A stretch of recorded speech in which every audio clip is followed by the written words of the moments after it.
Apem jamaahku begitu istimewa. Statusku yang dikenal sebagai ulama dan dipercaya banyak orang sebagai zuriyah Rasulillah tetap tidak bisa menahanku untuk menikmati apemnya yang begitu menggoda. Aku adalah Habib Thoha bin Yahya. Lengkapnya adalah Al-Habib Thoha bin Abu Bakar dari marga bin Yahya, marga Habib yang cukup terkenal di Indonesia karena margaku dikenal sebagai marga perampok nasab dan perampok sejarah leluhur pribumi Nusantara.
Apem jamaahku begitu istimewa.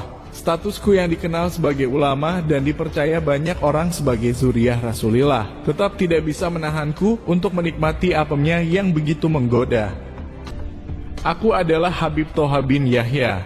Lengkapnya adalah Al-Habib Thoha bin Abu Bakar dari marga bin Yahya, marga Habib yang cukup terkenal di Indonesia karena margaku dikenal sebagai marga perampok nasab dan perampok sejarah leluhur pribumi Nusantara. Selain itu, margaku juga dikenal sebagai marga antek penjajah karena pendahulu kami yang bernama Al-Habib Usman bin Yahya merupakan pahlawan penjajah Belanda.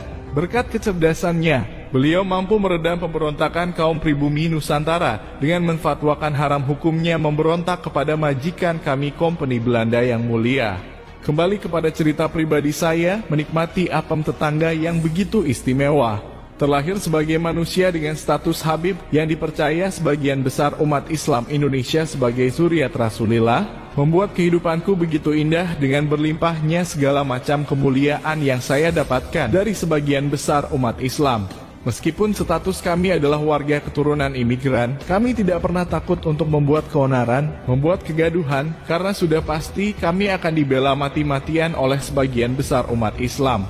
Itu semua berkat kehebatan para leluhur kami yang pertama datang ke Nusantara, yang mana mereka semua berhasil merusak otak umat Islam bangsa Indonesia, sehingga golongan kami diyakini 1000% oleh mereka sebagai keturunan Rasulillah. Jujur kami sempat khawatir dengan munculnya si Imad Kiai Jancuk dari Banten yang telah mengotak-atik nasab kami sebagai keturunan Nabi.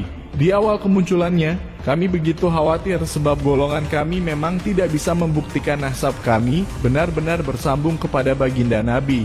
Tesis si Imad Jancuk benar-benar tidak bisa kami bantah, sehingga saat itu kami begitu panik menghadapinya.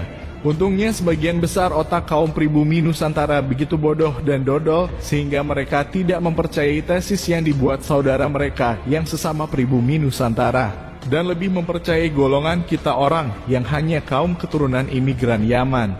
Bahkan ketua organisasi Islam terbesar di Indonesia pun mendukung kebenaran nasab kita, meskipun dia tahu nasab leluhur kami yang bernama Ubaidillah tidak tercatat dalam kitab nasab selama 5 abad lamanya. Entah dia memang bodoh atau bagaimana, sehingga dia lebih memilih husnuzon kepada nasab kita, dan itu membuat kita semua tidak ragu lagi untuk terus berbuat huru-hara dan terus membodohi mereka kaum pribumi Nusantara.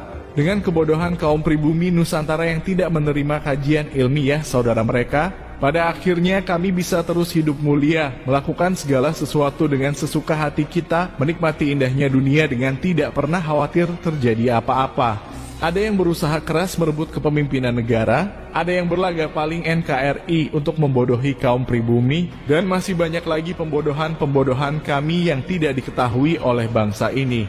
Nah, khusus untuk saya Al-Habib Thoha bin Yahya, Saya masih belum tertarik untuk melakukan agenda-agenda besar seperti mereka. Saya masih ingin memuaskan hawa nafsu saya sepuas-puasnya, mumpung saya masih muda dan masih bisa memuaskan wanita pujaan saya.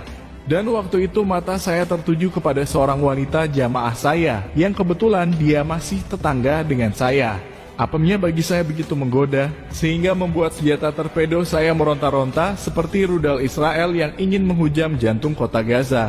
Singkat cerita, saya pun berhasil menikmati apem jamaah saya di rumah dia, dan itu kami lakukan di saat suaminya sedang bekerja.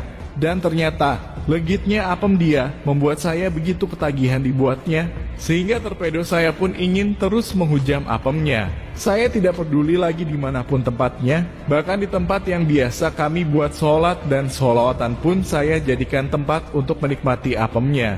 Dan untuk menutupi kelakuan bejat saya pun sengaja berceramah di mana-mana tentang bagaimana sifat istri salehah, bahwa seorang istri haruslah patuh dengan suaminya. Dengan ceramah seperti itu, saya berharap jamaah tidak akan curiga bahwa saya gemar menikmati apem tetangga ketika suami dia tidak ada.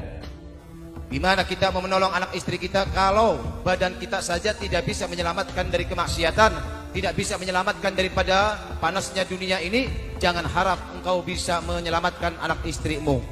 Saya mau nanya sama ibu-ibu, ibu, ketika hadir di majelis ini, di pengajian ini, izin gak sama suaminya?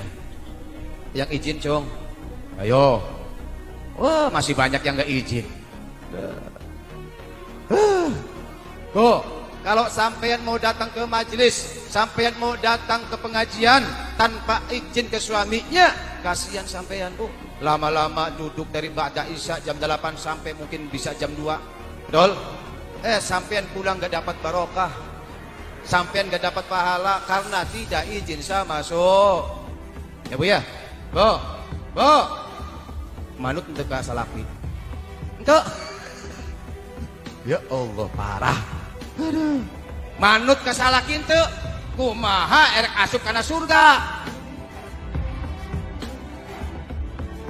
Begitulah yang saya bahas ketika berceramah di mana-mana tentang seharusnya sikap seorang istri yang diwajibkan patuh kepada suaminya. Cara ini sebenarnya sukses besar dalam menutupi kelakuan bejat saya menikmati apem tetangga, karena jamaah kaum pribumi Nusantara begitu dodol otaknya untuk saya kelabuhi dan saya bodohi setiap harinya. Dunia begitu indah jika saja apem kesayangan saya tidak teledor meminjamkan HP kepada suaminya. Padahal di situ ada chat dia dengan temannya yang membahas bahwa apem dia sudah dibobol oleh torpedo saya. Disitulah awal mula kebejatan saya diketahui oleh jamaah, dan itu menjadi mimpi buruk yang tidak pernah saya sangka sebelumnya. Di situ saya awal mulanya pinjam HP istri, Pak Kiai. Awal mulanya saya pinjam HP istri.